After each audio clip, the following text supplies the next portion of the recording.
This is the August 24th meeting, 7:02 p.m. Agenda. First thing now, Deborah asked if we could move the public comment to the beginning. I mean, I have no objection to that if there's general consensus on that. Does it violate the agenda in any way? Well, I mean, technically we need to vote to reorder the agenda, Okay. but if everybody's okay with it, we can just move it. Okay. Yeah, I certainly think we could handle the new business side of it at the end. Yeah. We can limit it till the 3 minutes. Yeah. What's that? We can also limit it to 3 minutes. The other groups. Right. All right, public, do you have comments? Is there any affordable housing plan draft for people to look at? Maybe before we do that, I'd like to add something to the agenda. It says Affordable Housing Plan Report from BOS. I do have some comments. So if we can add it to current business D, What do you mean, some comments? some added updates, edits from planning and zoning. I have some edits that I'd like to get out on the table. Well, let's do that under B. Let's just add that under B. Well, one basic question, and Deborah, you and I kind of went back on it today, where Deborah Okay, asked the yeah, question. I that's think fine. it's a very important one. Dave, I don't know if you saw it, but the question is, the Board of Selectmen, I wasn't at the meeting. I saw the reviews of it, I saw summaries. They basically said they didn't like the plan specifically as it was, and that they were, while they made some comments in the meeting, Rudy was going to ask all the Board of Selectmen to provide input that he would consolidate and send to us. So the question is, to me, that's on my mind, and it was Deborah's too, is do we somehow attempt to redraft our plan prior to receiving input from the Board of Selectmen? And is that something we're going to address tonight? You know, I talked to Rudy, the answer is no. okay. He's gonna consult, well, we'll get to that when we get there, but the short answer is no. I had a question, So, did anybody to have answer an your answer to question, that there is question? no new draft. So there's no draft being circulated or posted or No. anything? No Well, just new So what you're draft. doing is original just draft. talking about, yes, I am aware of that. But since all of this, there's been no redraft of any kind. Correct. And I assume tonight or sometime in your proceedings, you're going to prepare something that took in all those comments and post it so that everybody can see. Yes. But tonight, we're not going to talk about the substance of any affordable housing plan? Or are we Unless you supposed want to to talk about it? Specific plan? Well, all right, so I don't know what Lori has, but there are probably comments about the plan. I think we'll accept them and maybe discuss them. I don't know, depending on what they are. When there's a new revision of the plan, it'll be posted as all the others have on the town website. All right, so just back to, I mean, I saw an agenda. I came here because I saw apparently a publicly posted agenda. That which is on your agenda tonight concerning public housing is what? What is it that's on the agenda? Public housing? Excuse me, affordable housing, pardon me. It's a Affordable housing. What report, is, it's a report on what happened at the H17 meeting. That's all right, has someone made that report? Do we know what that report is? No, it's a discussion, so I will Okay, so report back. 'cause I was this the whole only one meeting there. is a discussion about the Board of Selectmen. That's meeting, one And agenda. we are One present, we It's are one members of the agenda. public witnessing in public your deliberations on that meeting. Is that right? That's why the purpose of the meeting. If I'm a public member, I'm allowed to hear your discussions concerning what the Board of Well, Selectmen said, our or I'm not meetings- allowed? Our meetings are always public. Okay, so then I have no other questions except, if that's an agenda item, could that be, put at the top of the list and seen to, at least so we know what it is that the current status is? If somebody wants to move that, we can do it. So Yeah, moved, make a there a motion to second? discuss that first. Okay, so Kevin and then Sharon. Andrew has a question. Do you I have have a a question? question. I just have a question. I was at the meeting last week, and the way I heard it, and the reason I'm here tonight is Rudy said, he looked right at Dave and said, well, maybe we can put together a subcommittee of members of the Board of Selectmen and the Affordable Housing together to work together. Is that gonna go forward, or are we now being told it's gonna be only Board of Selectmen writing the plan? Because that's on the video from last week. I spoke with Rudy. He's going to be collecting all of the comments. It's not the same as working together, which is what Well, you I'll said. finish my statement. Okay. He's gonna collect all the comments. If there are a lot of comments and he determines, because the Board of Selectmen we report to them. If it warrants it, we will have a meeting where we all work together, us and them. Or if not, they will guide us in any revisions that we make, which would be made in a public meeting. Or which would at least be discussed in a public So meeting. there's not going to be technically a subcommittee, which is what he said last week. I don't know if there will or won't, but there are no plans for it at the moment. Because I know he asked you and you said you were fine with that. Yeah. And so I just was wondering, in your discussions with him, you or whoever else has spoken to Rudy, what was said and what was agreed to? Because that's one of the reasons I'm here, was to see who's going on the subcommittee. Well, at this point, there is no subcommittee, there's no Okay. request for a subcommittee. Okay, as long as that's noted in the minutes. But Rudy is supposed to be, and as the way I understood, again, I wasn't at the meeting, but I saw what was written up, in the paper, I saw, Deborah, even your synopsis, where he agreed to collect comments Yeah. from the Board of Selectmen and provide it to us. Mhm. Now, I know there were comments made in the meeting in terms of somebody's view that says, hey, we shouldn't declare a number. Somebody Right. else talked about, we should just focus on the West Cog plant, whatever. But to me, what I want to see is not, at this point in time, because again, we've had, public input, we've had reviews with planning and zoning, we've had reviews with, and comments from the Board of Selectmen. We've prepared a draft, they don't like it, I get it, there's some things they want to change, but I don't want random comments now from the Board of Selectmen. I want to understand what their consensus is. Okay, can I just ask you to hold on for a second? Sure. So, we're doing public comment, and now we have a motion to reorder the agenda. So what I'd like to do is vote on that motion, then Sure. we can continue that discussion once we've taken in all other public Okay. comment. So, all in favor of reordering the agenda to move the discussion of the Board of Select meeting first? Right. Anybody So- opposed? I thought are we doing the public comment vote first, or? Well, No, we're not voting on the public comment, that was just a I just general, wrote that as by consensus. Is that that was my consensus. to move that to the beginning? Should we move that to the beginning going forward, I guess was my question. That was the ask. Affordable Housing Committee meeting? Yes, let's do that, that's fine. This That's is something, open that's not meeting? something we Yes, have to sir. vote on. We'll- but we'll move it up. I'm guessing that the public would like to understand what our views in terms of how we're gonna approach the affordable housing plan before they provide us public comment, right? Yes, absolutely, but we decided to move public comment first, so are there any other public comments? What are we talking about here? What is on the agenda tonight? What is it on affordable housing that's on the agenda? If there's no plan or redraft, and you're collecting comments, I have no idea what you're collecting, because there's been various other public meetings, whatever it is you're collecting amongst yourselves, do we have it? Is there something we're here to view or see, or are you just talking about collecting all the things that you might consider at some future date? I'm not understanding what's on the agenda, or what is the question that is being discussed under Robert's Rules of Order tonight for the purposes of that agenda item. So Right. can Well, the someone agenda clarify? says- Just clarify what's on the I agenda will and what explain it. questions are to be considered in public tonight. I will explain it so you can understand. Make sure it's like a 2-year-old.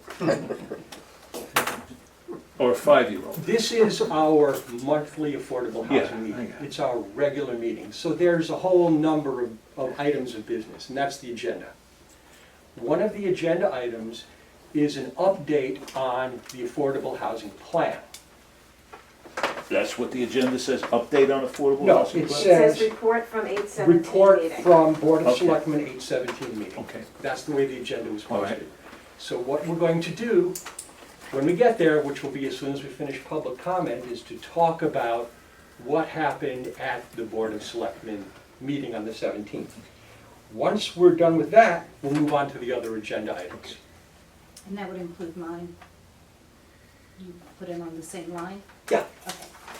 Yeah, I mean, I guess I just feel like, I thought we were gonna hear tonight to start like working the plan based on feedback we've gotten, because I listened to Barb Manners, I listened to Bob Huber, I listened to Martin at the meeting, and they had very strong comments about how to change the plan, and what they want to see. Right. So I feel like if I'm coming to this meeting and not working on the plan, it makes us look like fools.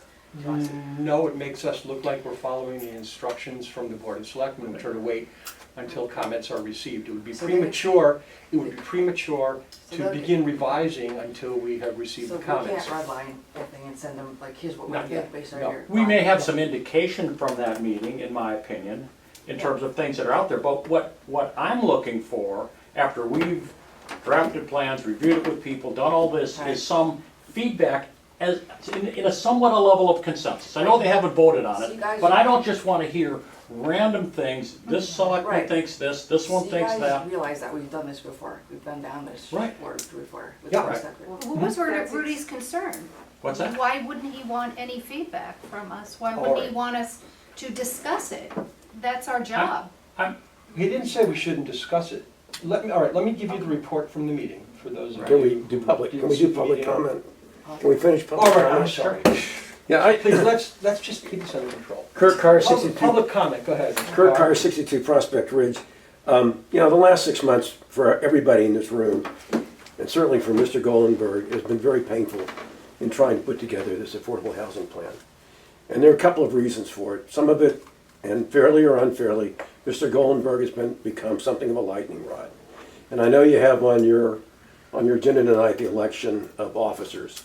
And I think it would be in everybody's best interest to consider giving Mr. Goldenberg a break and getting a fresh face on the committee to go forward. The second thing that I would, and by the way, you have some very qualified people. It's not as though there's a shortage of people who can do this job. In terms of Prospect Ridge, even though it's not on the plan, I think that's been the other thorn in, under people's saddle, because they've been very concerned about it. Planning and zoning in their letter said that they opposed standalone affordable housing because it does not grow integrated, diverse community. So if this went to, I think if this went to planning and zoning for an A24, based on that, they would give you a negative report. Secondly, I think if you really think of what's been happening to the housing authority in Ridgefield through the pandemic and post-pandemic, the housing authority was already in some financial difficulties even before the pandemic. Now you add an eviction moratorium, you see delinquencies, you see turnover, it's inflation, a constraint on being able to raise rents. You've got an over-leveraged Meadows. I mean, all of those things would tell you that the housing authority is unlikely to be able to manage adding units at this time. And to my knowledge, this committee has not asked the housing authority if they want additional units. So I think Prospect Ridge, before you go out and spend a lot more grant money on feasibility, you ought to see what the political feasibility is. And I think, even though the Board of Selectmen approved it on a 4-to-1 vote, they said, but we're not saying we're in favor of it. They said, we want to see a feasibility study. So the other part of it is it politically feasible with the Planning and Zoning Commission, and is it financially and fiscally, approvable by the Housing Authority? I think those two questions should be answered before you go forward spending any more money. So that's my 2 cents. Thanks for listening. Thank you. Andrea? Yeah, hi, Andrea Beebe, 378 Main Street. I just want to share a conversation I had with somebody today who's a lifelong Ridgefield resident. We got into a discussion about the affordable housing. She knows I've been following it. She asked, how I felt about it, and I've been very honest how I feel about it. Very supportive of affordable housing that's affordable for what we need it for Ridgefield, not just a blanket affordable housing project that just builds buildings. And she said to me, and I think this is where maybe as a committee going forward might be a focus, is she doesn't understand, and I tried to explain to her, Why? She doesn't understand why the affordable housing units that are being built, the 830s that are becoming available, do not have a priority for Ridgefield residents. So I try to explain, because what I've learned by coming to your meetings, why. She says, well, that doesn't seem quite fair. We're the ones that have lived in town all of our lives. We'd love to be able to stay, et cetera, et cetera, et cetera. So, going forward, I really ask this committee, and I think we ask as a town, to do a better job of explaining what affordable housing is, what it's for, who benefits, who can apply for it. Is it affordable housing or is it Section 8 housing? Are they the same thing? Let people know what the definitions are of those, because she didn't understand the definitions. I think really, and I've said this many times in the meetings, without a really true, viable, active press in this town, it's all being discussed online and not in a paper where people have the opportunity to write a letter to the editor or have it responded to by an editorial column or a guest speaker. I think that, and it's not just indicative of this town, I think it's indicative of this entire country, that we're not doing a good job of explaining. We're so quick to throw barbs, we're so quick to point fingers, and I may have been guilty of that myself. But we need, as a community, to heal, we need to come together, we need to explain, and we need to understand. And when you can get that recipe together, you might find that you have a lot more people in this town that are very supportive of this plan going forward, if it's the right plan for Ridgefield. So that's just my piece, but having that conversation with somebody today who doesn't understand why. And that was just one person. So, Thank you for your comment. I would point out Make that, one last comment, please? no, 1 second. I would point out that with a little research on her own, she could probably find out what it is, but if she looked at the town affordable housing plan, there's a pretty clear explanation of what affordable housing is. you and I will do that. A lot of people want to have it summarized in an easier fashion for them to read, or they may not want to read the entire plan. All I'm saying is, we all need in this room to explain better to the public what the difference is between affordable housing, housing that's affordable, Section 8 housing, 830G, and they've all gotten some, tarnished definitions, and we really need to work on that. And I think as a community, if we do, I think you'll start to find a lot more consensus. Well, Thank you. Mr. Tartaglia? Yes, I insist, and I've tried to insist for a long time, the whole purpose of local government is to do what is clear, what is necessary for the town, not for the world, for the town.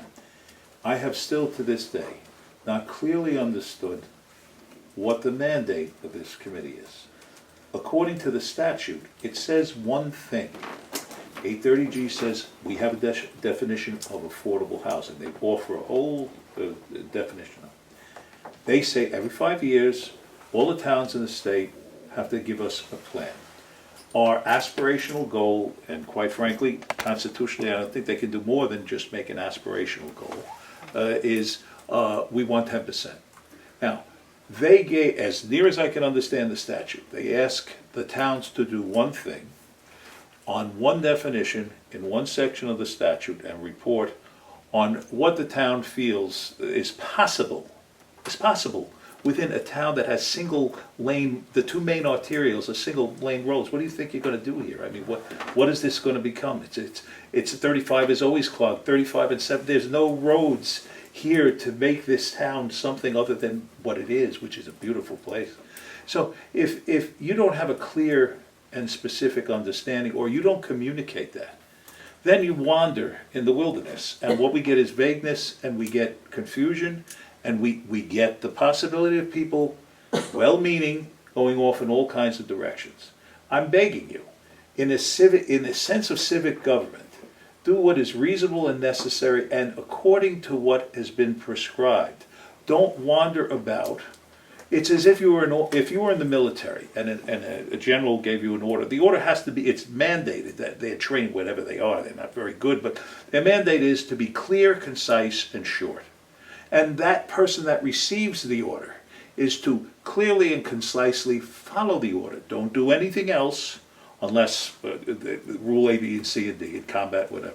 It doesn't matter. If your mandate is one thing, don't wander. Don't try to be vague or general. Please don't get into compassion and love and peace. These are not, it's very nice to come from the 60s and say whatever you want to do, but it's not the function of a little civil government to go beyond these things, or to preach, or to develop theories of whatever you want to call it, various things that have been floating around here for years. If you stay to this purpose with clarity and simplicity, understanding the limits of a civic government in a town, I feel you would be much better served whatever you do. But without clarity and clear definition, you expose this place, as you can expose any government, to the vagueness of terms and words that can be used as weapons. They were used historically. Every government that has gone south have been destroyed. Started with simple, I love Germany. The next thing you know, 40 million people, 100 million people are killed. Joseph Stalin once loved Russia. Compassion, love, please, just be specific, clear, according to the principles that we live by. This Constitution in this state, this country. Please don't wander beyond that, and please try to strive for specificity and clarity and simplicity. Whatever it is you do, because you're the people that are authorized to do it. But please don't wander. The draft's coming out, quite frankly, I swear, I don't mean to insult anybody here, please don't misunderstand this. I think Ridgefield High School students could all do a better job because they would say, the teacher told me to only write this, so I'm going to do this, even though maybe they want a resume for a fancy college, they'll stick to the point. We're wandering off in the wilderness. So the simplicity and clarity, I respectfully submit, is going to serve you so much better. Serve this town so much better, and really stop a lot of the bad, I don't want to say bad vibes, because these are serious issues of theories of government. These are serious differences of opinion. They're not necessary for the limited purpose of what you have to do.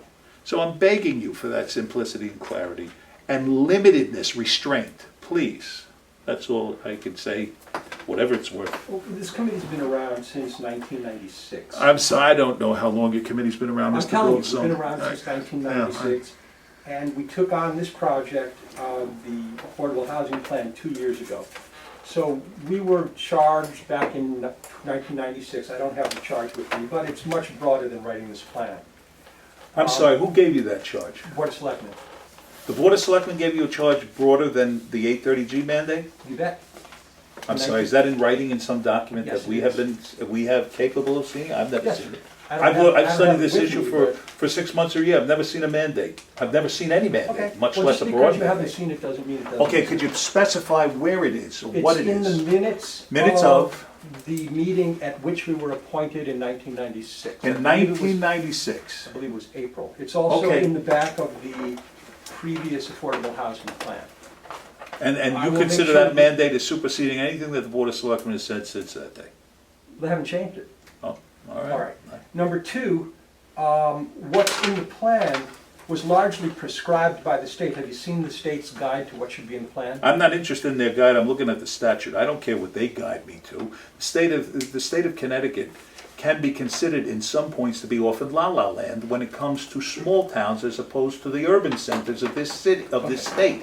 Therefore, I'm interested in protecting my town, my little town, and the town's rights, the people in the town's rights, to protect themselves and to foster their own government within the Constitution of the United States and the state of Connecticut. I'm not interested in what the state tells me. Well, we'd like you to do this. It's not binding on me. What's binding on me, as I understand it, is what's in the statute.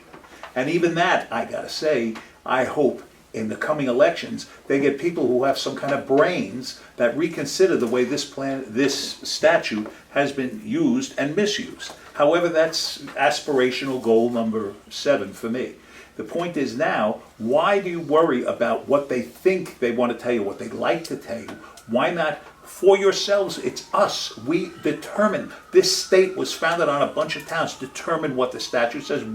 This is what we think we can do. This is how we read the law, and this is all we're going to do. Why get into buying into Luke Bronin quite frankly, Luke Bronin and his wife. It's very simple. The state is dominated by the Bronins and a particular cause within that caucus that is controlling the housing debate. Now, not only Bronin, but many people from the cities. It's like Chaucer. It's basically country mouse and city mouse. We're country mouse. Why are you getting into buying into city mouse's stuff? Hartford, New Haven, Bridgeport, Waterbury. God help me. Why would you do that in this beautiful place where we have the right of self-rule, self-government? Why would we do this? Where do you see the benefit except, I don't know, maybe it's a religion, maybe it's a calling. We're not into callings or religion here, we're a little civic society. Okay, I'm begging you, please time's up. Yeah. restrain. But, we hear you. Thank you. Anybody else from the public want to make a comment? All right, let's move on. We came to listen. Okay. What's Well, the just- popcorn? Excuse me? What'd you do? I'm Eugene Stamp. What'd you do? I live at 113 Branchville Okay, Road. nice. There's Nice plenty of meeting you all. listening Thank to you do. for your Could I work. just make a comment about his comment? Sure. Sure, please, it's a debate. You know, it's interesting that you said that, because everything seems to go back to 830G, 830G, 830G. And sometimes I say to myself, what if there were no 830G? What would we do as a town? You take care of the people in the town that were Right. vulnerable, elderly, sick, Let- veterans, and in let need. him finish his That's comment, what you please. do. And nobody Mr. else. Tarpon, please let him finish his comment. I think at some point this committee will get to that point where we're just looking at things and trying to decide what's right for this town and what the town people want. And I don't think that, I mean, in the time I've been on the committee, the whole 830G, I'm not afraid of 830G anymore. I don't care about 830G. I just care about getting some housing for people that need it In our town. in our. For us, Sure. not to be All right, please. bound by the Please, cities please, telling you're us not what to do. recognized. Thank you.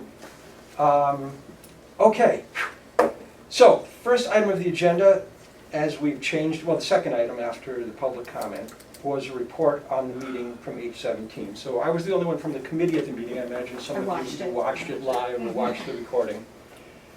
And on the agenda was discussion and possible vote. Now, at the meeting, there was discussion. There was discussion about the plan itself. There were comments about the content of the plan, and there were questions about why there were certain things in the plan. They were not familiar with the state guidelines that asked us to put those things in the plan, but they wondered about that. And so it was decided to postpone any decision until all comments were received. And at the meeting, Rudy suggested the idea, and there was no vote on this, by the way, there was no vote on anything, that they form some kind of working committee, subcommittee, working with us and with them to try to get their comments and revise the plan. But after that, he decided that that's not necessarily the way it's going to go. First, he's going to gather the comments, then he'll decide, or then they'll decide. It's ultimately their decision. My guess is, depending on the amount of revisions, it'll have to go back to planning and zoning, or at least it should. Right. Go back to planning and zoning. So Dave, do you anticipate these Board of Selectmen comments will be in writing similar to what the Yes. planning and zoning did, giving us a bulleted list of this is what we Yes. want? Okay, Yes. so it'll be clear what they I'm want. hoping That's so. not And what we got last time, so. I know, you're right, because last time we asked them for their comments, we That's got right. comments only from 3 of them. So that's why I Yeah. suggested that we've already heard what they said, any of the reports on it. Right, no, And but, right. why shouldn't we be able to start in those areas that they want out or? Because their comments are gonna be specific, and because there's a lot of conflicting opinions on the board. You know, so if we do what one person says, then we won't be doing what another Right. person says. But that's where they need to provide us some guidance. Exactly. So And we go, I mean, whoever consolidates it needs to try, because if you listen to the meeting, and I saw snapshots of it, if you took everything into account, I mean, we'd probably submit the Westcott plan without comment. But I don't know that that's the consensus of what the Board of Selectmen want. So we need to have somebody attempt to filter that in terms of what is it they want. And I mean, to the point that we tried to follow as a committee is there was a state request to provide these categories of information. And it was not just a simple response to, 830G, it was asking what I believe, by and large, we've done with the portions of our plan. Now, the Board of Selectmen came back and say, cut the narrative, do this, don't do that. That's their choice. If they want to do that, then we're the subcommittee of them, and then we should comply. But we need to hear them say that, right, as some form of consensus. Now, I know they're not going to be in uniform step, but we need to hear something that they can vote on. And we can do a revision, and then they can have a vote, and conceivably after that vote, there could be 2 more revisions or 5 more revisions, right? But we need to get it to that point, and that's why I don't believe we can have meaningful discussion on, attempting to start to redline things or do whatever, because we don't have any idea what their consensus is. We've got some views of what their individual opinions are. But they Well also put. look to us for some opinion But- and advice as well. And as a committee, we can give that to But, them. but my opinion is, back with but I think we've done that. That's the plan we put forward. We've listened to the public's input, we've listened to the planning and zoning's input, we even got responses back from them that said they, liked what we did. We did receive feedback from the Board of Selectmen, we worked to incorporate that, and now they have other concerns, which is fine. So I don't want to second guess them one more time. I want to hear now, in a more consolidated fashion, like they told us they would do, what is it that they would like? And I'm sure it's going to go through kind of another iteration. This probably isn't going to get done till November or December, I don't know. It's certainly not going to make a September date or whatever, because of where we're at, but I think we need to hear that from them. Other comments? Okay, the problem in the meantime, as far as I'm concerned, is that we're on hold. So we're wasting months. We are. And so It's I think that, unfortunate. is it possible for us to move forward with some other aspects like adaptive reuse, such as finding out about apartments on Main Street and things like that?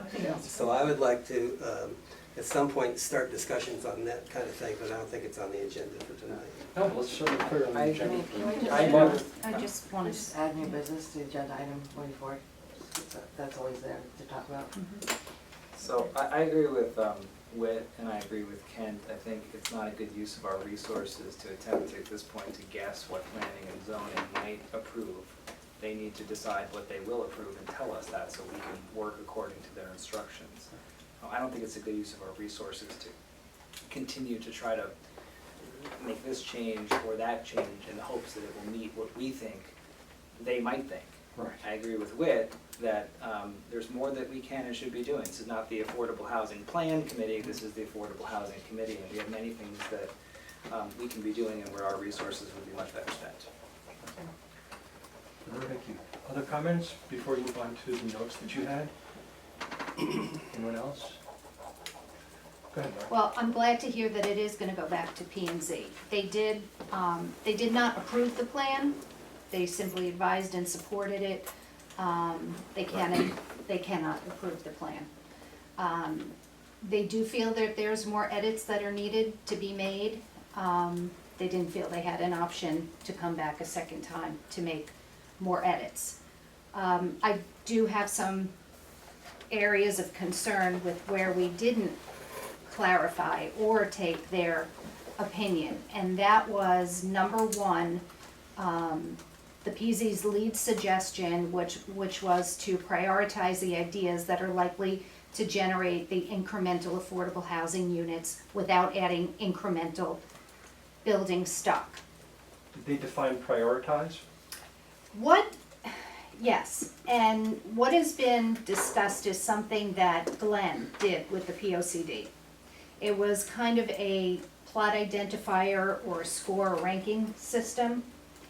And how it can be accomplished through ranking would literally take, like you said, the different areas, the apartments above, and putting them in separate categories, A, B, and C, let's just say.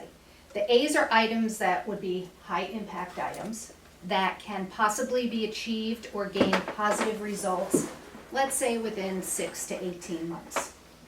And then you could work towards items B and C in a ranking order and say B and C could take between 3 and 5 years, may not have the most positive results. Some people may have some pushback, but at least we're giving some sort of ranking so that we can, instead of continually adding things to the agenda, we can say, okay, let's go through our ranking. And people can look through the plan and simply say, okay, I see that these are items that can be done within 6 to 18 So are you months. saying Let's that get you don't working. do B, C, and D items No. until the A items are done? No, Okay. not at all, not at all.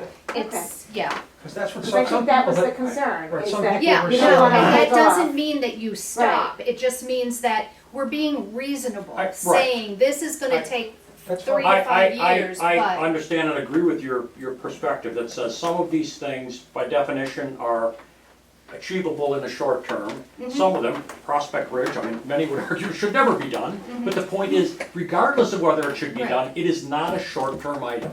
It would take many years Mm-hmm. to do that.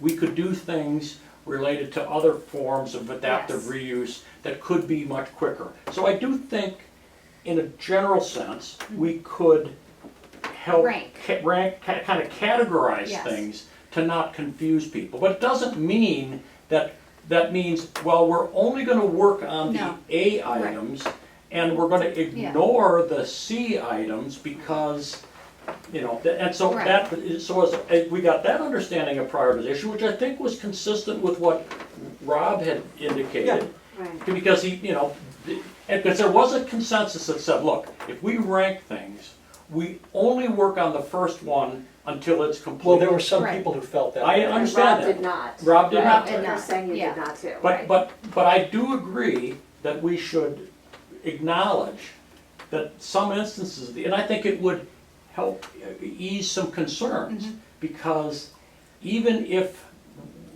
a study is done on the implications of Prospect Ridge, and I've got some thoughts on that I would like to share. The point is, it's a long-term kind of thing. And it's not short-term. There are many other things we could do, one of which the items that is on the agenda is the Home for Adults with Disabilities we're gonna talk about. Absolutely. That's not particularly something, it's not gonna take 6 months, but it won't take 5 years, right? Right. And it is something that should probably be like a B-ranked item.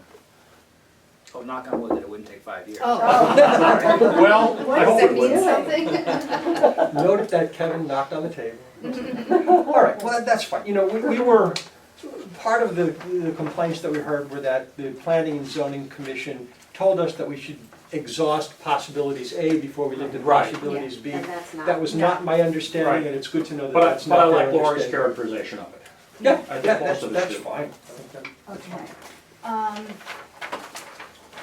912, okay, on action plan, 912, planning and zoning should consider expanding the multifamily conversion regulation to permit conversion regulation of a single family to a two-family home in a wider variety of situations.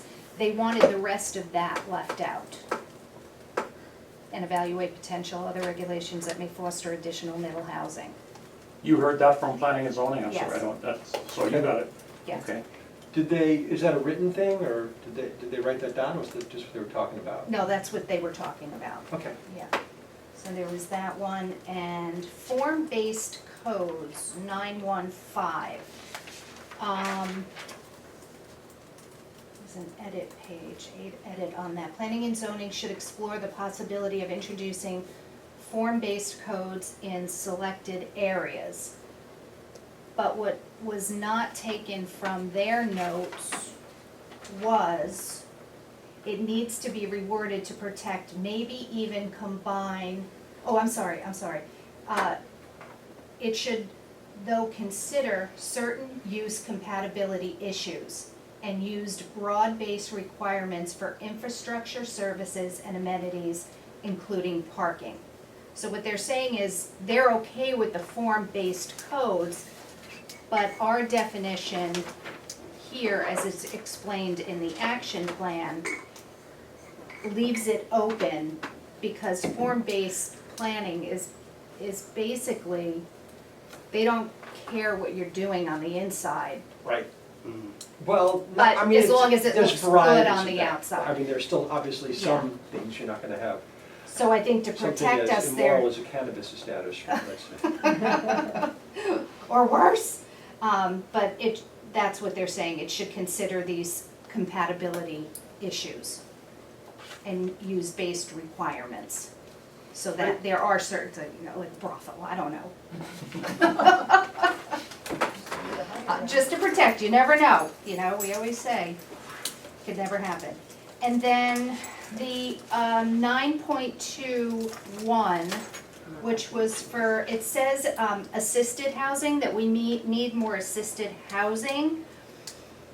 What type of assisted housing? Is this government assisted, like Ballard Green, or is it low income assisted housing, or is it housing for seniors? What type of assisted affordable housing units are we saying more of? Doesn't specify. It doesn't? At least that's planning and zoning. But in terms of the definition of assisted housing, that's somewhere in the plan. It goes into what assisted, Yeah, 'cause details of assisted housing is. That was one thing they did say about, the definitions, that they, assisted living, I think everyone is for affordable housing, but affordable housing isn't the same thing as low-income housing, government assisted housing, there's all these different terms, and I think, the definitions, yeah. Low-income versus affordable housing. The photos that are in here, they're still in here, there's one of Vermont and one of Oregon, and I thought we were going to get rid of. Take them out, whatever, I don't know. Sure, okay. Okay, and I could submit this, I'll put it in writing, I'll So send wait, it who, to did everyone. Rob write that up? Is that? I'm This trying to is, find yeah, where you this got is from In their minutes? his, Oh, so you went back through his feedback? his Oh, so this isn't feedback, new feedback? and then I've spoken to him as well. Oh, in so this addition. is But not this a- is all from, everything that is in here that I spoke about is all in here. So these, when we edited, we Right. didn't edit Every single to, thing. to But what they really wanted. This is not official feedback provided by, It can be, if you want it to be. I mean, I Well, it's could up to give the- this it's to up- him. yeah. I'll give this to Robin, and he can Sure. shoot you a note. That's fine. or it's gonna come back to them anyway, so. Yeah, exactly. And I'll let him know that. All right. Anything else on the affordable housing plan? I guess, well, I mean, if he's gonna have it into the state by the 29th, which is what he said in the paper, September 21st, actually, just leave us a lot of time for them, this all going back and forth, unless it wants to write to the state again, once again. Well, July is we had a meeting in June with our board, the Board of Yeah. Selectmen, the Planning and Zoning Commission, and the Board of Finance to get their final comments, which we incorporated in the plan and sent back to them. We brought it to the Board of Selectmen, they said, great, let's just send it to Planning and Zoning for approval, Planning and Zoning approved, but now we're taking a step back. That's not our choice, it's not the way that many of us would prefer that it happened, but it's the way that it is. But I think we're beyond driving to an arbitrary date, at least I am. That's out of our hands. Right, I mean, so the point is, right, if they said that would like it September 27th, that's nice, but they need to provide us the input so we can rewrite something, so we can get it back to them, so they can review it and approve it, and if that takes until November 27th or, whatever, then that's what it takes. Yes. Otherwise, we're just The spinning deadline wheels. is, as I see it, between the Board of Selectmen and the state. It's really not Right. a concern for this Not committee us. at this point. I mean, we obviously tried to make their original deadline, they decided to change it, that's fine, that's their prerogative, and they will likely have to change it again, because I doubt it will close in the frame that they've set at the end of September. That's what was in the paper. And for the record, because I know how things go, we did not discuss the possible introduction of brothels into. Can I ask a question? Is it appropriate for me to Sure, ask a yes, question? When you're done with all of this, when you finally have your plan and it's in consensus, Does it then go to the town lawyer for review, or is it just submitted? Submitted to the state. It never gets reviewed by a lawyer for any questionable language, anything that could put the town at risk or anything like that. I'm just curious, because I know other things that I've been sitting on, other boards I sit on, we always pass everything that we've written that's going to go to a public past our lawyer. And I'm just a curious question, I mean, an honest question, to protect us all. Sure. I mean, my reaction to that would be that that's a determination for the board Or of selectmen. selectmen, Mhm. okay. Yeah. Because we're in charge of making the plan and giving it to them. Well, that's why I was asking, I didn't know who That's a would. fair question. Yeah, okay. Other questions? All right, onward we go. Well, is there anything else on this, anybody? I'm not sure everybody is there, say? Okay. Do I just regarding the agenda moving forward, could we just make a standard change to the agenda for all future meetings to have public comment at the beginning, and then also add a new business line, so if you want to talk about things, we can talk about them. Well, yeah, I mean, we do have a new business line, there's only 3 items there, so we can add. Right, but I'm saying, if there's no items to talk about, we should always have it there to discuss something else that's Right. on. Mhm. So just the- I just have an observation on the public comment order point, which is, I wouldn't vote against or for either one, I don't really, it's not a hill for me to die on, but I would just point out my observation is that having had public comment at the beginning of today's meeting, we began with a lot of sort of confusion about what will we be talking about for the duration of the meeting, and so there's not as much opportunity then for the public to comment on what they have heard at the meeting, you know, tonight. Well, the way the My Board of Ed observation. does it is they do Just it a at the thought, beginning and it's then been at nothing. the end. Sorry? Basically, you've The way stated that- nothing. The way the Board of Ed does their meetings, public comment, is they do it at the beginning of the meeting, then they do it at the end if people jumped on late or what. So you can also do that. So you want to have public comment at the beginning and the end? Yeah. How do people feel about that? I think, yeah, I think we need, you know, I mean, if you limit it to 3 minutes, If it's limited, I mean, yeah. it basically shows that we want to listen and hear what people have to All say. If you want to make a motion, we can entertain that. I want to make a motion that we add our new agenda to be adding public comment to the beginning of our meetings, adding new business as a standalone item, and then adding public comment at the end of the meeting. Okay, and you said something about limiting comments to 3 Limited- minutes, limited- With limiting comments to 3 minutes each. clear and concise, Read right? my typed watch. I just You typed said it. that again, so public comment be moved to the beginning of the meeting, but there'd be a second opportunity at the end. And my only comment I have, you're mixing some things because you put the new business side of it, which I have absolutely no issue with. I'm not sure how I feel about 2 forms of public comment because of the We complexity, can but just take it out. Well, there's a motion, so we're going to discuss that if there's a second. All right. So do you want to read back the motion, please? I'm trying. So you move the public comment be moved to the beginning of the meeting, plus there be an opportunity for additional comment at the end. Is that how you put it?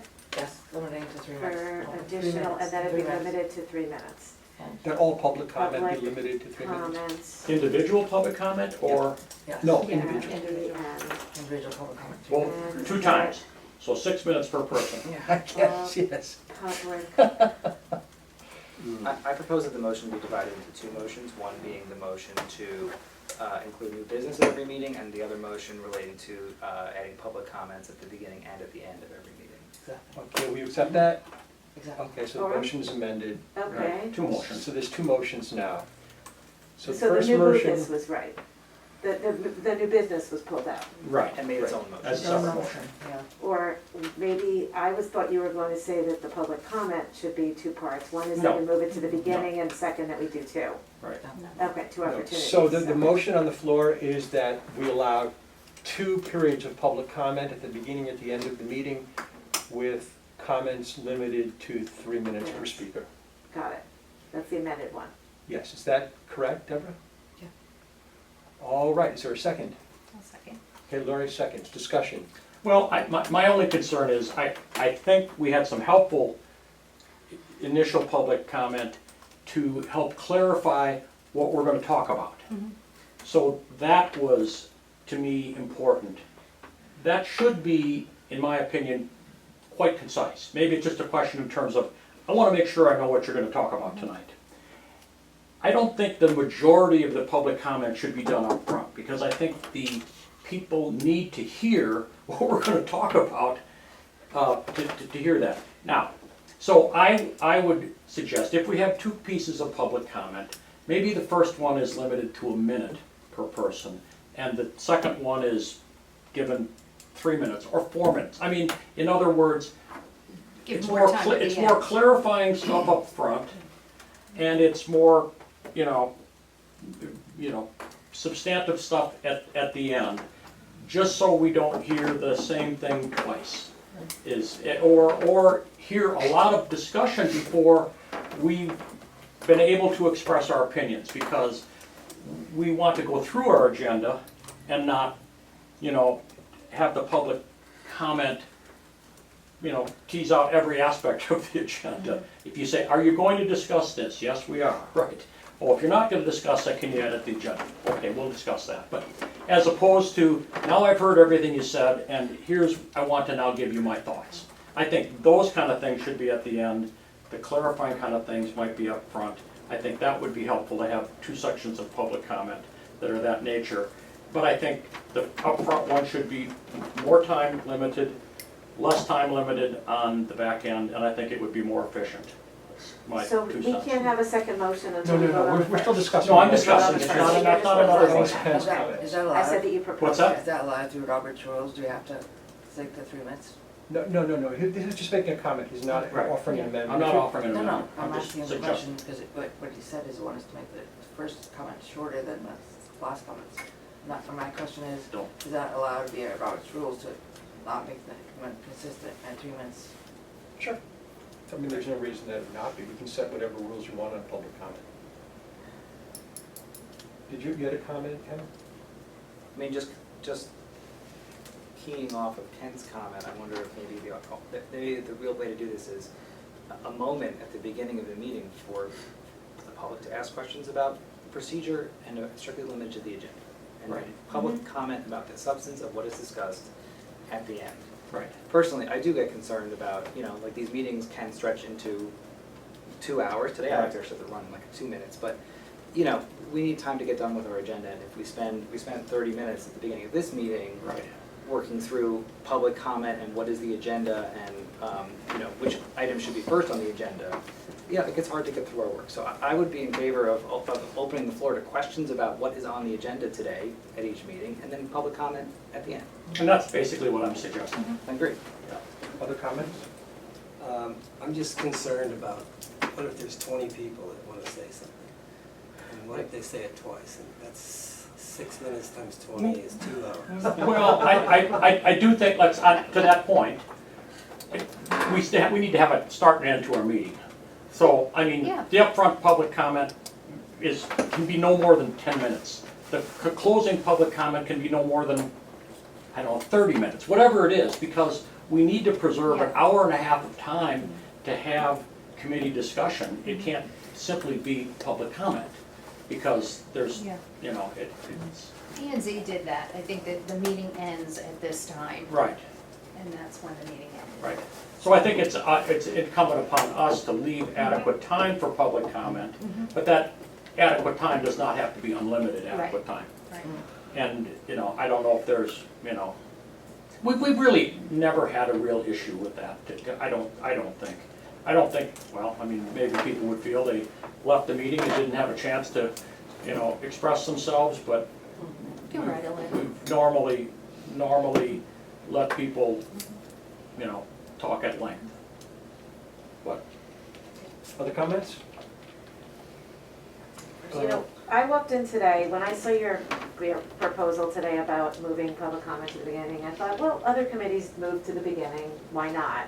But my feedback from what happened at the beginning of today was, as others have said, why maybe in our specific circumstances, or maybe it's where we are right now, that it's because everything's so volatile that the amount of time, like I personally, and I'm sure others feel this way, I'm frustrated at how little we get to do on actually what we're supposed to be doing as a committee because of the back and forth of, re-explain and just, that I know everyone's frustrated with the plan and just getting it done already, but I just, I wanna start moving forward on stuff we were doing a year ago when I joined this committee. So I just, I'm concerned about spending, I know how much public comment we've had at some meetings, and if it's 6 minutes a person, that's a huge amount of time, and I think it's really problematic to say, well, we're only allowing some arbitrary amount of time, so you guys don't get to talk at all. Because that's what's gonna happen, is certain people aren't gonna get to talk at all, and then it's gonna be, well, who's the dictator who came up with this arbitrary amount of time?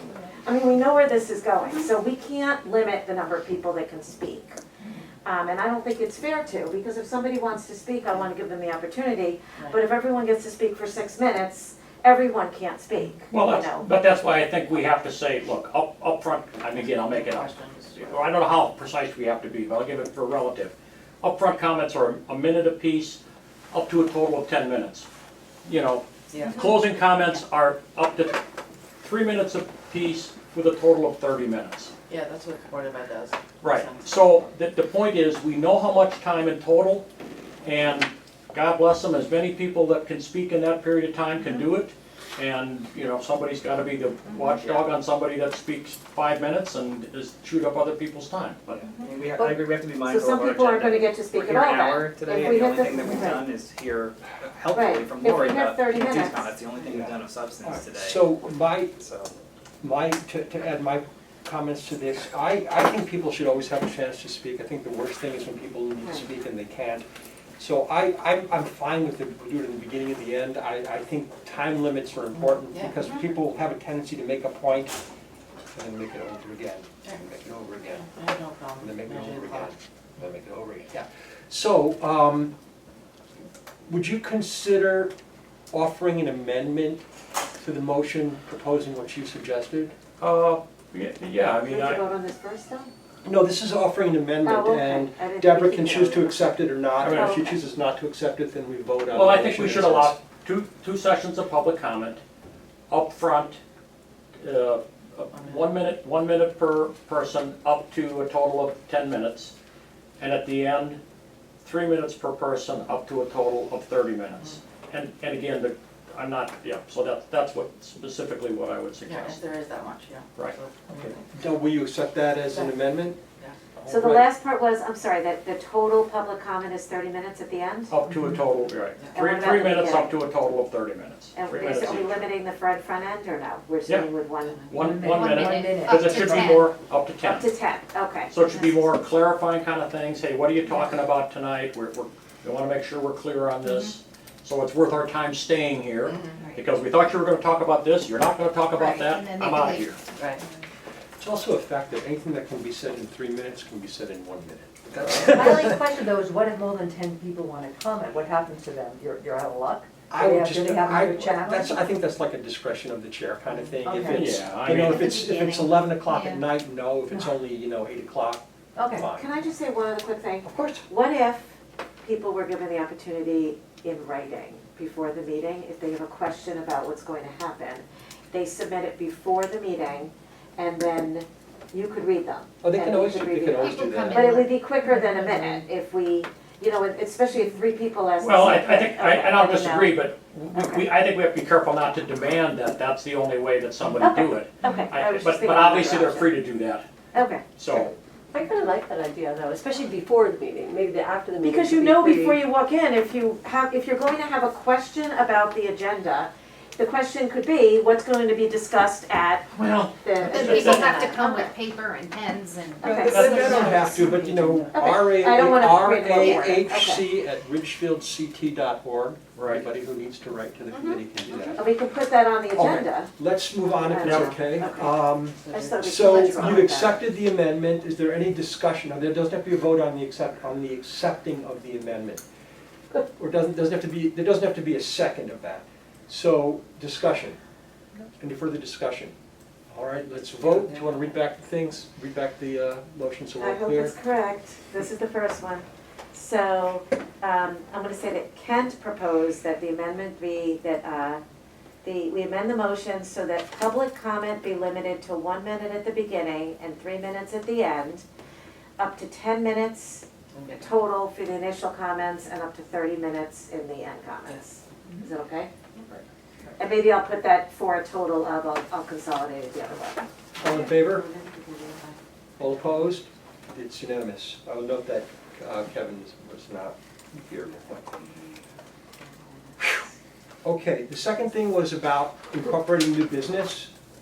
Can we just do that by consensus unless anybody's opposed to Right, it? I think that's fine. I mean, it was kind of always intended that way anyway, but Right. that's fine.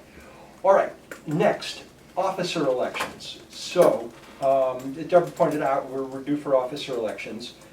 So let's do it. So the three offices we have are chair, vice chair, and secretary. I think that we should, as we're gonna talk about adding another role as of secretary, not secretary, but treasurer, because I feel like there's a lot of this stuff out there, like we're writing the grants and how much we've used and how much is still there, and I think somebody needs to be able to manage that.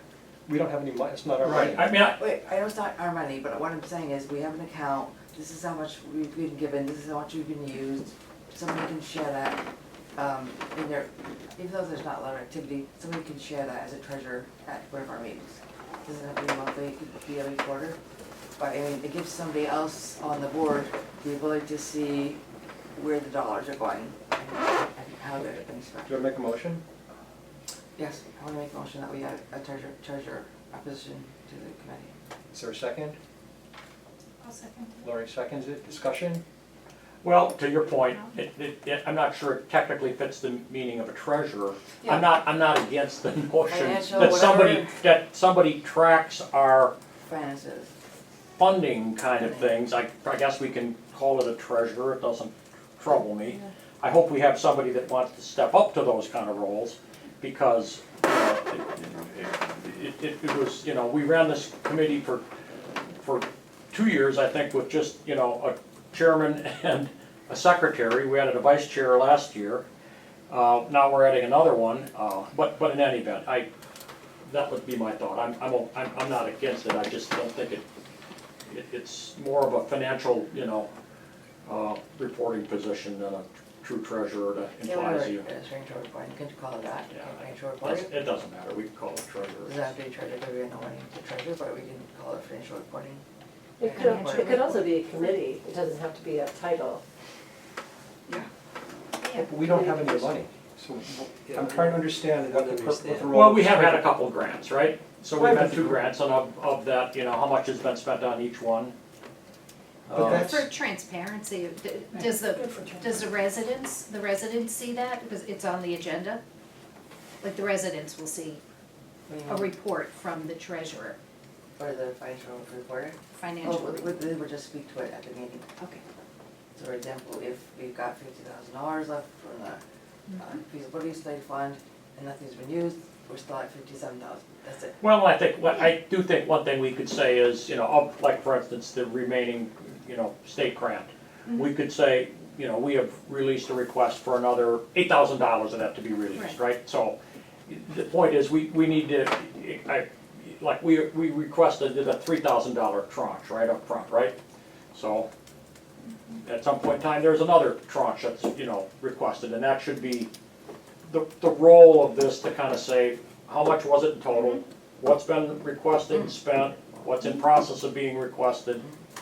I think there's a role that could be played for somebody to do that. Cause I feel, the reason I feel that way is because, we've got the 11K for the affordable housing plan. for the we have the state. what, sorry? We got the 11K for the grant for affordable housing, for the state, 11K. So we've, I think last time I talked to you, you said we still had $2,000 left from the 11K. Right, now it's 1,500. 1,500. Okay, so now, what I heard from today from a board of selectmen member is that we actually got 13,250, 13,250, no. No, that's not true. We actually got 11,000 plus 2,500 for administrative fees. No, no. We got $11,000. The town agreed to contribute in kind roughly $2,500. That was part of the grant Of like application. services. Of services, yeah, I mean, which we've provided, we can document. Okay, so, So it's an $11,000 grant. And the 9,000 that was spent on the affordable housing plan went to, Planometrics. and, okay, oh, we haven't seen him. so $2,500 is the money Well, that. he did all of his now- work earlier on. I mean, he did the whole survey, he gathered all the data, he consulted with us through the process. It was in the contract that we would only see him a couple of times, right? He was Mm-hmm. he was he required. certainly to- performed to his contract. Right. I don't think I ever saw a copy of the contract. Do we? Yeah, he did, because you voted on it. You voted on it. I saw the RP proposal, I don't think I saw the contract. We were the ones who decided as a committee to choose him based on his Yes, proposal, so we that- saw the proposal. That doesn't mean I saw the contract. Well, the contract was the proposal with the signature, that's all. Okay. It was signed by Rudy. The RFP is, So the RFP was what we right, sent out. Then there was the proposals. right, We received two proposals. yep, I actually have them electronically. We received two proposals, we reviewed them as a committee, we chose one vendor, right, and we signed that proposal. right. So this is what we signed. I wasn't sure. I don't know what you have there. It's Planometrics, yeah, I have it here. Yeah, if that's the Planometrics proposal, that's what we signed. Okay. Wait, I'll just doesn't look like a contract to me, that's all I'm saying. And we're sure that he met. Yeah, it all says his scope of contracts. work, and he wrote exactly, anticipated scope of participate in startup meeting, gather and summarize data. And then there's subpoints, analyze census data, get market data, I mean, it's all listed on page 4. So all the data that's in here, that was from Glenn. Yes. Most of it, yes. I mean, we gathered some extra beyond that, as we reformatted stuff a little bit, but yes. And then he wrote that on page 5, he writes his lump sum fee will be, yeah. What does it say, 11,000, is it 9? 11. Oh, because 11, okay. Oh, that's right, because he went. And his schedule, so, So there's $1,500 left, you said? Mm-hmm. And that's money that Goes back to the state. goes back to the state. And, so there's $1,500 left. So we can make a note of that in the notes, Cheryl, so we have that, because I'll say, put what in the notes? the fact we have $1,500 left from the 11K grant from the state. All right, we're talking about the role of a treasurer. Financial, Sorry? yeah, treasurer, financial reporter. Other comments? Is it possible to combine that with the vice chair? I mean, That's an interesting Yeah, no, I don't care who does it, I just wanna know. Oh, that's interesting, you make it a duty of the vice chair, because we don't have a budget. We don't have any money, so it's just a matter of That's fine. I tracking mean, what. the notion is, we routinely report on it, we know what was authorized, what has been spent, and what Right. is in process of being requested going forward. Right, so on the Commission on Aging, we have grants we've gotten, and the Board of Finance, the Finance Department at Town Hall gives me a sheet of, this is our balance, this is what was spent on, this is where the money went, how much went there. So I'd like to have some sort of, I can send you what I have from them, Right. I can't, so you can get some like So that. the motion on the floor is to create a new office of treasurer. Whit made a suggestion that you seem to like. Do you want to withdraw the motion? Do you want to make an amendment to the motion? How would you like to proceed with Did this? you want to do it since you brought it up there? I mean, I don't care who does it, I just wanna have it done, I just wanna have that, Make it a responsibility Yeah. of the vice chair, Yeah. is what you're suggesting. yeah. So you're gonna amend your motion to make it, the financial responsibility to be an ongoing responsibility of the vice chair. Yeah, and then we can get updates What'd you call it, monthly. financial what? And monthly update, And if there's no, Financial what? What did you call it? Reporting. Reporter. financial reporting. I would like to see a copy of that report, like at least one time. Well, monthly, I think it can be. I mean, because it's, by and large, it's not gonna change unless there is a. Exactly, unless there's a change. Right. So if And it there- comes from the Board of Finance, correct? That's Well, where that would come from? Yes, kind of, but I mean, but the point is, what we would suggest is, hey, we're now requesting another $8,000. Right. And that would be part of it, and that would be going forward to the Board of Finance and the procurement department, and RFPs would be let or whatever. Okay. And for the record, we don't spend money unless we approve it as a committee. Right. So Right. that's, I mean, Right. that's just an ongoing policy, of course. Right. All right, so you accept that amendment? Yep. Okay, any other discussion? All in favor? All opposed? Okay. On to officer elections. So we have 3 offices, chair, vice chair, and secretary. So we'll open nominations for chair. Wait. Well, Dave, I'd like to nominate you as the chairperson. I second. Okay. Any other nominations for chair? Anybody else foolish enough to want to be nominated for chair? It's a fun job. Everybody loves you. All right, so I guess we vote on this. So it's just an up or down. Any discussion? There's no other nominations, no one You sure made you one. want it? All in favor of Dave Goldenberg returning for another year as chair? Raise your hand. All opposed? Abstentions? Your abstention? No. Okay, so there's 2 abstentions I'll say I and was 1, 2, 3, 4, 5.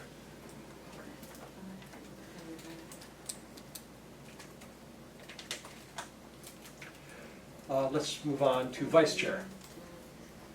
Nominations for vice chair. I move that Kent remains as vice chair. Nomination for Kent, is there a second? I second that. And let me just comment, I am willing to do the job.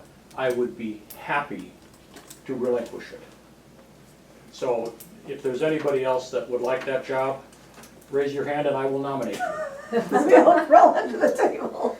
Well, what do you do, Ken, just to give us a background? What do I do? What do you do in your vice president role?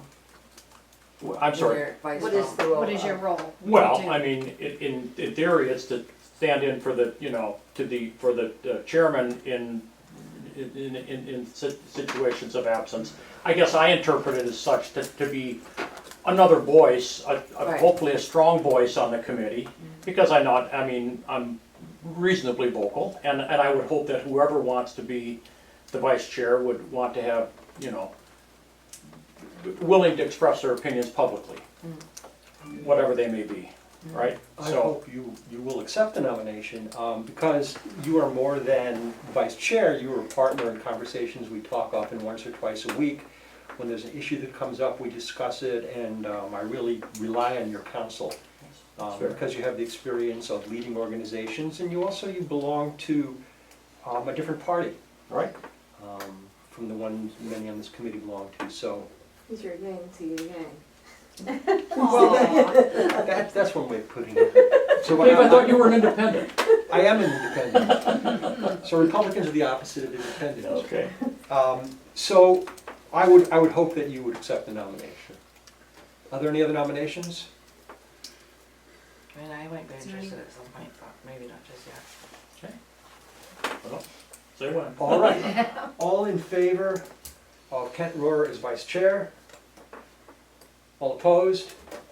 Abstentions? It's unanimous. Secretary. The most thankless of all jobs. Somebody take it. I nominate Cheryl Knapp for secretary. Yes, I second, I third, third, fourth, yeah. and fifth. Right. Right. Will you accept the nomination? Gotta ask my husband. Does anybody else Does want the anyone else job? wanna do it? You've been doing a great job. Very good, very thorough, Yes, and prompt, All right, and spelled correctly with good grammar. yes. Our reading teacher. any discussion? All in favor of Cheryl for another term as secretary, raise your hand. Opposed? Congratulations, Great, thanks. Madam Secretary. Lucky you. Madam Secretary, should have my own TV show. I'm watching that right now. That's serious right Oh, now. yeah, I like it, that's a good one. All right, Deborah, you asked that we put something on reviewing the state funding request. What is that? regarding, let's see, regarding the state funding request, so I guess then, this whole, going back, there was this whole discussion about the letter that was written to the state, and that letter was being done in partnership with the Ridgefield Housing Authority. And the Housing Authority is stating that that would be a separate process if they were able to manage it or not. So I guess my concern is that, does us taking this grant, is us using this grant money unethical since we don't have the Housing Authority as our partner? It never suggested that there would be the grant was applied for by the Board of Selectmen. It was not applied for by the Board of Selectmen and the Housing Authority. I thought it was applied by you and Frank. No. And when we talked to the state commissioner or whatever, I was in that meeting years ago now, right? There was discussion relative to that point that says it was to do a study.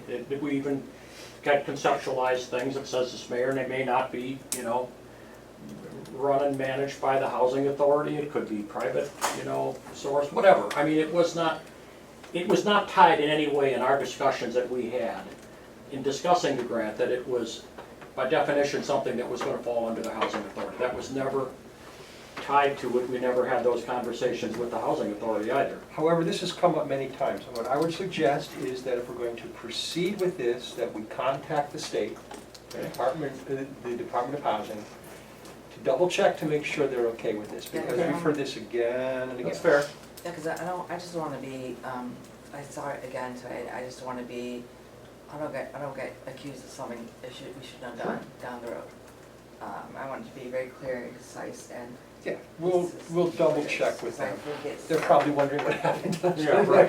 think it's a bit gray right now. How come we haven't spent it yet? And I don't think anybody wants to be called unethical on this board. Well, I certainly wouldn't want to be called unethical.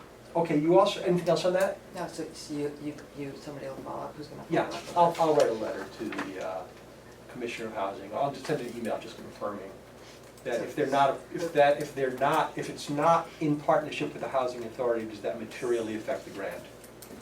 Because there was the grant originally written out with them? No. and It wasn't?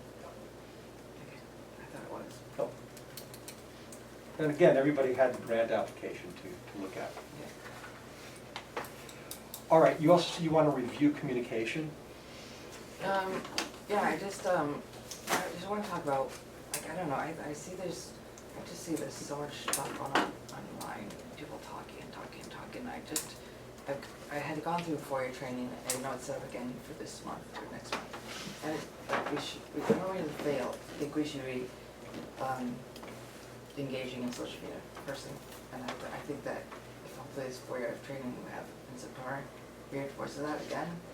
Because I think those conversations just lead to bad things being said, and it's not a good representation of the committee. And I think that most of the other elected officials in town, or not elected, most of the other officials, including members in town, don't do it, and with guidance from FOIA.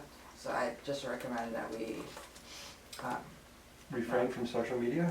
refrain from commenting on social media and getting into these really heated arguments with people, because it just is not a good look for us. Well, my personal policy is, I generally don't jump in, because the arguments are ridiculous and there's a lot of misinformation and accusations thrown around.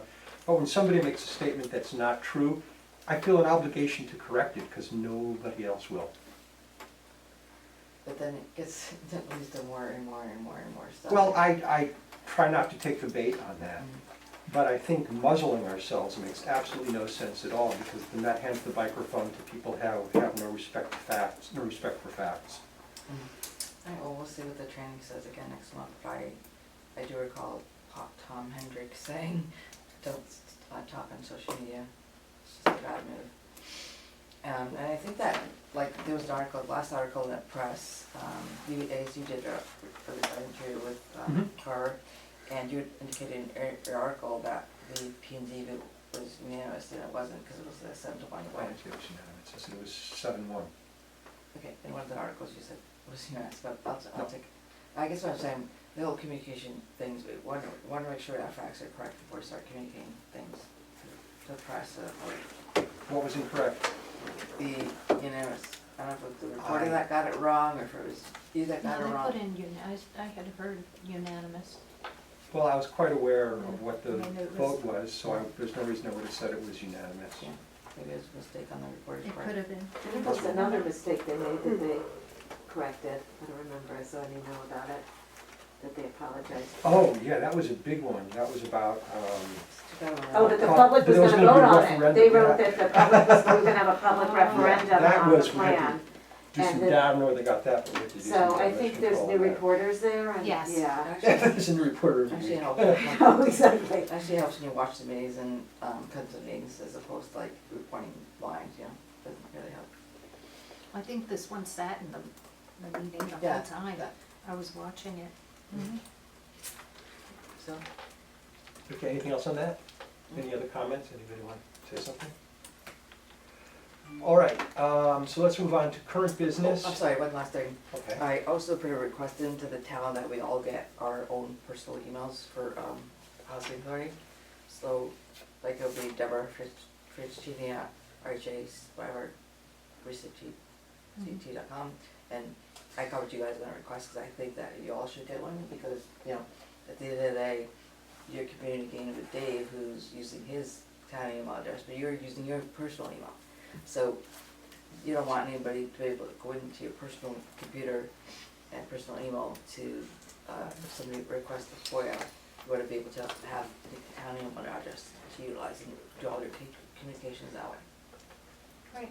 Fine. The only reason I wouldn't wanna do it is it's just one more email that could monitor. It's I'm a on pain in another the board neck and I system. refuse to do it.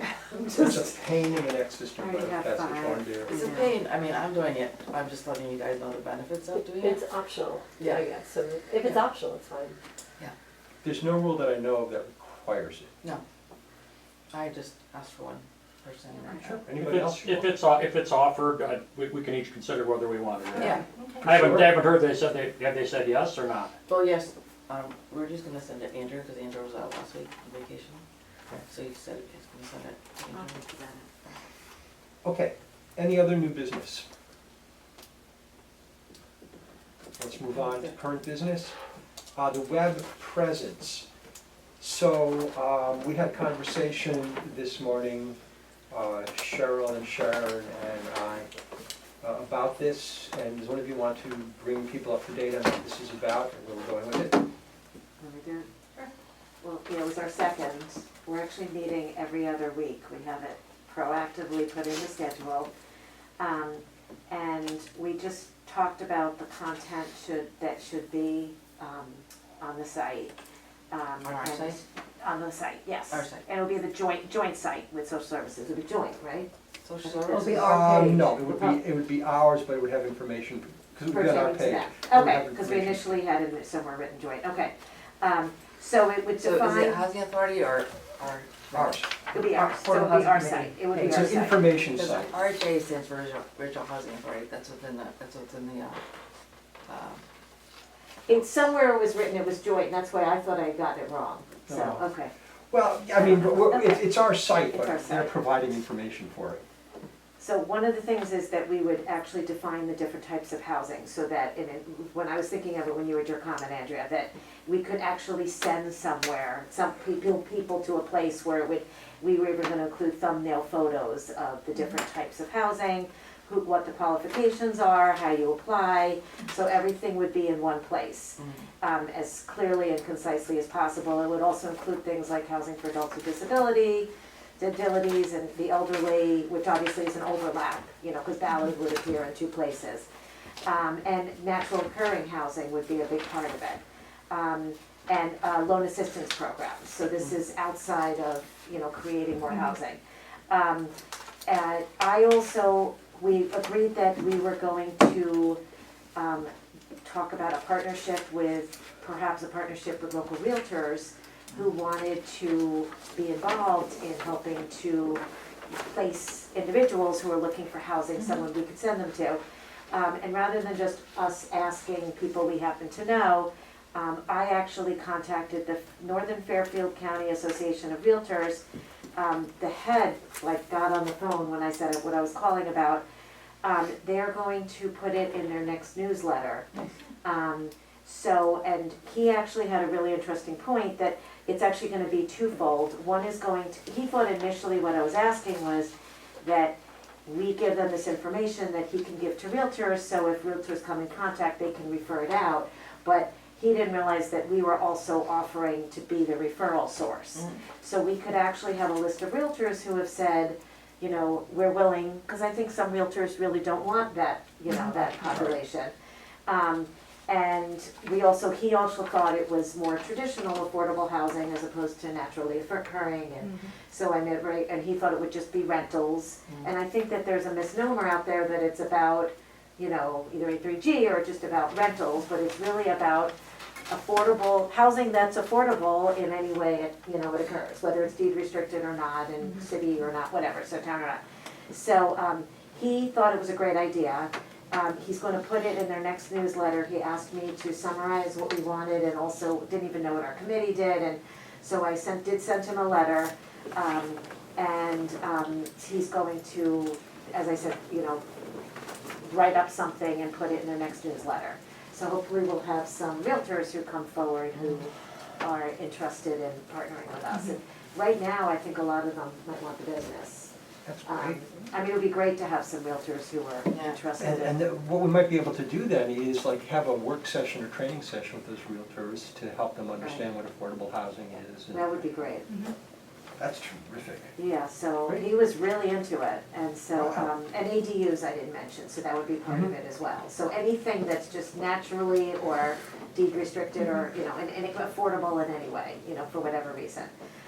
We also talked about how people would find us, and so obviously the realtors are a part of that. I'm gonna have to write this later. But also, you know, we would have links like from our Facebook page and, you know, search, obviously, try to, this is out of my wheelhouse, but have, I think this is Dave's, but to have search words in it, so. And Sharon's going to start working on the contact. And I was also gonna, I was gonna reach out to you, Deborah, about, just so we don't have to start from scratch. We know you had collected a lot of information on Jaffa. Yeah, sure. Chafa and there were other, There's Any loan assistance programs, right. Yeah, Trap and the various different loans, Yeah. teachers Right. and veterans. Because that would make housing affordable for people that might not be otherwise, I if they think could have we loan should go in at assistance. two, like, income limits for the, is it 22 ones? That'd be great. Like the, based on household, percent of income, and, is that the HUD limits? yeah. Yeah, so that really, great. that's for section, that's really Right. section 8 in mind. Chapa's kind of different. Chafa's different, 8-30G is But different. HUD is what you're using potentially for Prospect Ridge, correct?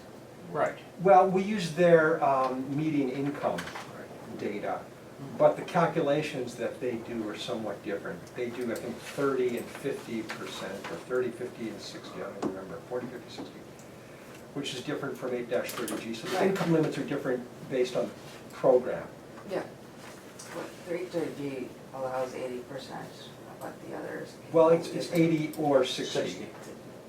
With 830G, Yeah. so the others can allow even to be lower. And then Housing Authority has a different program, and Section 8, people pay no more than 30% of their income Right. once they income qualify. So we can offer some detail on some of those, because it is a, I see where it came, by the way. We said joint site with RHA and social Yeah. services, so. that's they just did been that. getting their input on, but it's not, it's our. Okay, it's our site. it's That's our why I site. thought I had misrepresented us in my email to, The thing is, I think that the housing authority's gonna wanna jump on that bandwagon as well. And it makes sense to have that information on Yeah, that oh, page. absolutely, they're gonna get it. So if they sent me their most recent application, that probably should be on there. Mhm. Because if getting an application to begin with is a challenge, like nobody knows to get it, here it is, fill it out, bring it over, and it tells you everything you need to bring with you. So that could be another thing too. As well as all the other, we could also have not just housing in Ridgefield, but housing in a surrounding area too, because people aren't always gonna find housing in Ridgefield.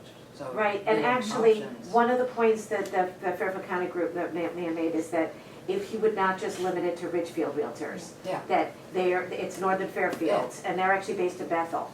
So it would be local realtors, so they wouldn't just be looking, and, you know, you never know, maybe they'll then reach out to the Affordable Housing Commissions and, you know, Yeah. committees in other towns and help to, you know, navigate, Oh, you know, different towns. That would be a great idea, I think. I like that idea, Yeah. that, you know, they get the realtors Yeah, more it involved. can't just in- be one. Right. There's not enough housing. Right, so they wouldn't be limited here, Yeah. plus they'd then be the, especially if we educated them, Right. they then could be disseminating information to other towns. I love that idea. The thing is, like, the housing, I know the housing limits are like, what, 600,000 for Jaffa here? But the thing is, there's lots of counties that have been selling lately, at Sago and Fox Hill, and definitely fell within that range. Certainly. So hopefully, those are all going through Jaffa mortgages, but I'm not sure. But if you keep somehow putting that in the press or putting it as a reminder in paper, you know, that'd be another kind of. Great. Anything else on that? That was just an update, right? We don't need approval for this. All right, next, Home for Adults with Disabilities at Alpine and Prospect Ridge. Kent, you, Cheryl, and I talked with John Lord. You want to recap that? Yeah, and let's just go back a little bit. This has been a long-standing discussion in this committee. This is, although it's stated in the plan, this is nothing new. As you know, the Board of Selectmen had set aside this small property, about a half an acre. And I guess with the thought of doing a Sunrise Cottage kind of thought in terms of helping people with disabilities. Now, it may vary from the model that Sunrise Cottage is, but as a result, a long time ago, I had contacted Habitat and said, is there an interest in being some kind of a partner with this if Ability Beyond wanted to get into it? And I've already got the agreement of the board that says, yeah, bring it on, tell us more about it. Yeah.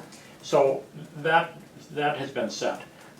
We have had, and the conversation we had is with John Lohr, is that how he says his name? Lohr, L-O-E-H-R. And John is, I haven't personally met him, I guess I've talked to him on the phone twice. He's a real estate investment professional at a high level. He is a member of the Ability Beyond board.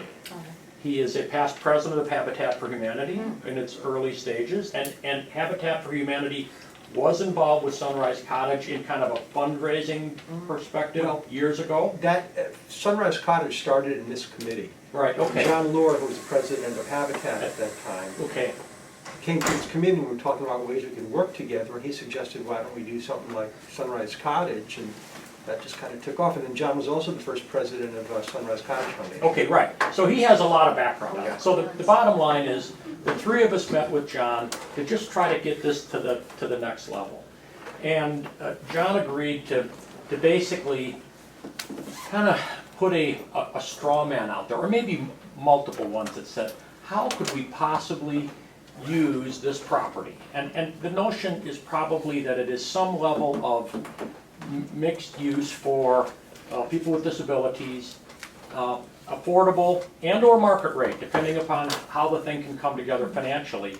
And he's going to put together one or more models that he's going to share back briefly with us, the small group of us, to be able to say, does this make sense? And it's probably going to be, what would be the big level financial cost of this thing? How might we fund it? What are some of the requirements that Ability Beyond has? Because one of the things we've heard from them is they are very concerned about operational expenses of something like that. If they put people in, they've got to say, now how do we fund this? So bottom line is, we didn't get to any specifics. That wasn't our goal. We really, and John accepted the charge to be able to say, let me put, an umbrella over this and say, here's maybe 1, 2, or 3 different ways we could go at it. Maybe it's a 5 townhouse, small complex. 2 of them are for disabled, that this is this. We think they would cost $350,000 a piece, whatever it might be. And at least we've got a straw man, because right now, For instance, I'm willing to go to Habitat, but I can't go to them with nothing. I have to go with them that says, Yeah. what might your role be? Would it be as developer? Would it be to run the affordable side of it? What would it be? Similarly, we need to be able to go to Ability with somebody that has knowledge of what it is and say, here's what we think we might be able to partner with you on. Are you interested? Right? What are your parameters? And so that's all we're trying to get to. So we're gonna try to take another pass at that within, hopefully, I think when we met with John on the 16th, he had said within 2 weeks. So prior to our next meeting of this group, hopefully we will have had another pass at this. We will have said, okay, these two seem to make sense, this one doesn't, and then we would probably discuss it in our next committee meeting that says, here's what we've learned. Right. Even at that point in time, it would be premature to say, oh, we're ready with a plan and declare it, because even going to Habitat, and while they know we're doing something, I'm, not gonna go out there and say, okay, Habitat for Humanity just committed this, and they go, what? Yeah. I mean, I was the past president, I'm no longer, I'm a member of the executive board there. So that's really where we're at, and within 2 weeks, and to be reported at next meeting, we'll have hopefully more things to share. And probably after that, we will touch base with Ability Beyond, I'm guessing, because that's, we need to know we've got a partner with them, so that's it. Any questions? Wow. Thoughts, comments? Is that property right on the corner? Mhm. Okay. It's Yep. like, right now, it's just a bunch of trees. Yep. Yeah. And that's, you said what, Dave, 0.56 acres or something? 0.56. Yeah, and I don't know what, whatever is logical with, whatever density or whatever. I envision it kind of as a little, like a 5-unit complex, a townhouse. My daughter lives in one. There's 3 upper units that are 2 bedrooms and a couple of bottom units that are 1 bedroom. So, in other words, easily accessible ones on the bottom, upper units that are there, and it's, and in fact, in the complex my daughter just bought in Norwalk, it's younger people with families that live on the upper level and elderly people that, need easy access on the, the 1 bedrooms. And I just, it's likely to be something of that nature, but we don't know yet. Yeah. That's great. And that fundraiser you guys are having, is that for our project? We have had fun, what? The fundraiser you're having at the Ellsworth House, is that for our project? You want, could be. Oh yeah, when is that, the 22nd? There is a The Blue Jeans yeah, Social? Blue Jeans and what do they call it, Blue Jeans and something. It's essentially a fundraiser for Habitat. Yeah. It's not a gala because it's more of a strolling kind of cocktail party. Yeah. But it's nice, I certainly would encourage you to come. It is the 30th anniversary of Habitat. What is it Which again? was founded here in Ridgefield Yeah, I'm gonna go. by John Patrick and Lou Price. They were kind of the 2 founding guys that did it. And John Patrick will be honored at the event. That's nice. He's still been a continuing strong donor. When is it, And, Ken? What's that? When is it? When and where? 27th, I think. I can send something out. Yeah, I'll please do. send a note out. How to can you. we go to it? Yeah. It's September, right? Yes. September 20th. And I'm out of town. I'm traveling to Europe, so. I know, that's awesome. That's a nice place to be. Yeah. All right, public comment, 3 minutes. If I don't say something, I'll be like, Go! Sorry, I had my No, back. no, thank you for this meeting tonight, and Cheryl, you were talking about the different types of housing. One of the things that came up with the lady I spoke with today was, I like the idea that Northern Fairfield realtor thing, that they will help maybe place them where there's room and where there's a need and everything else, was 55 and older housing. Like, is there affordable location for 55 and older? You can go to Sun City and you can do this and they're 55 and older. So that was something that she was very curious about and very interested in. And Habitat for Humanity, thank you for your service. My father-in-law, at the end of his life, was honored by, Nice. he was one of the originals, and was honored by the Habitat for Humanity at Candlewood Lake. Oh, And it was the cool. last time, basically, he was seen in public. Really? Because he had really bad Parkinson's. Oh, wow. And Wow. he was honored there, and all the family came. So it's we're big supporters of Habitat, so thank you. That's all I have to say. So that's on September 22nd? Yeah, I'll send a note out to, Yeah. right, yeah, that's it, yeah, right. September 22nd. 22nd, yeah. And it starts at 6:30. Yep, and it's at the Lounsbury House. Dress in your Andrew, country your casual. last name is just B-E-B-E? No, B-E-E-B-E. Oh, it is, okay. Yeah, Weird sound. Any other comments, public comments, sir? Just thank you. Kirk? Sorry? Yeah.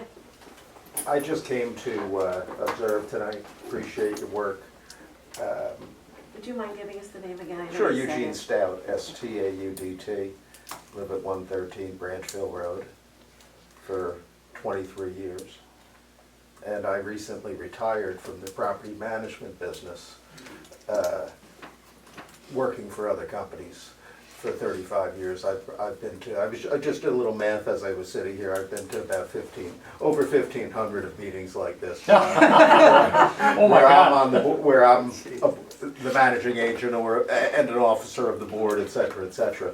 So I have a little bit more time now to pay attention to what's going on here, so I just thought I'd come and listen. Very good. Thank you for And coming. obviously, I have a dog in the race because I'm interested in seeing that what happens in the town is Very good. good for all of us. Are you friends So with- I appreciate your Are you work. friends with John Burks? Excuse Are me? you friends with I John am. Burke? Okay. You mentioned you had, we spoke about this one. Nice to Yeah, meet you. John's the one that told me about Yeah, this meeting nice tonight. meeting Or brought it to my attention. Yeah. Mr. Carr, any closing remarks? Yep, I've said what I have to say. Okay, so minutes, the 6:29 minutes, any comments? Can I ask a quick question? Somebody had asked me I'm to sorry, 7:20. to send the 7:27. minutes. Is it helpful to everyone if they're all posted on the page? Yeah, Would it you be could helpful to just everyone send it to if? everybody. Okay, When I'll you pen it in send the it, future. just copy the committee, Yeah. when you send Okay. it for posting. And my friends Are the minutes public? Yeah, absolutely. Posted on the town Because they're all website. posted on the town website, so I just assume everyone knows they're there. So I don't know, in the past, were they sent to everyone? No, generally not. I mean, I think we just, I mean, Well, when I was posting them, I would send them to the town to post, and then I would circulate them to the committee. I think you Yeah, did it. See, I right, never maybe you did did it, it, and yeah. now it's not, okay, Just, so. yeah, if you would just that would be copy helpful? the committee on it, yeah, it's great. So in the email to the town? Mhm. Oh, okay. But you had just copy you two. Right, You know, okay. just, just Okay. copy paste That's the where list. everyone else Yeah, is. Well, I'll do it state statute requires them to be posted within 7 days. oh, even less than that, 48 hours is what they demand. 48 It hours is if always there's a that. vote, If- but we always Or if get it's it an done. emergency, If I there's any think 48 motions. hours. Okay. There's any Regular motions, meeting right. is, I always get it in the night. Yeah, we always- Before I go to sleep. Because Yeah, So does the board have an opportunity to approve the minutes? that's what we're doing Yes, now right for the now. previous Okay. month. so. Oh, and then within 48 hours of once they're approved? No, no, the unapproved go up. unapproved. Unapproved go up As and soon then as I send they're, it, it goes up. They'll put it Right. amended so the minutes. unapproved minutes go up, and then they're reviewed at the next meeting. If they're approved as submitted, there's nothing That's else unique. added. If they are amended, then the amended minutes are sent to town hall. So everything is on the website. That's a unique process. Okay. Isn't that how most organizations do it? I don't know. Well, some of them do that way, yeah, approved. In Ridgefield, they do. And Yeah. then the top, you know, Most would be approved and redacted where where appropriate. Interesting. That'd be only for only executive sessions would they, you know, Yeah, not- we don't have. everything else is pretty much public. So I wasn't at the meeting last month, so I'm gonna abstain, but I did read this comment here about the website that social services wants, a thing for affordable housing, like including the RHA properties, Sunrise Cottage and any other, like, habitat for seniors and so forth. Seems like it wants it all in one. Well, no, what he was talking was an informational site, so where this came from was, and we've talked about Yeah. this for a while, and we put it in the plan. But Tony Phillips I get like one, sometimes two contacts a week from people looking for affordable housing, he gets them every day. And he's telling the same story over and over again, so he said, can't we just have a single resource page that they can send people to, and that seemed to make a lot of sense. We decided that, being the Affordable Housing Committee, we would take responsibility for putting it When together. people call you, are, just on a guesstimate, are they calling you about subsidized housing or just affordable housing? I get, the typical thing is, my rent went up, I can't afford where I live right now, I need affordable housing, what's available for me in Ridgefield? I think we get confused with the Ridgefield Housing Authority Yeah. Well, more than anything. And I always suggest that they contact the housing authority, but also talk about some of the other things Right. that are available. And this will be great, because it'll make it easier and everybody will get the same information. Okay, sounds good. But yeah, so, all right, so the minutes, any additions, amendments? Motion to approve, somebody? So moved. Okay, that's Kent, is there a second? Lori, all in favor?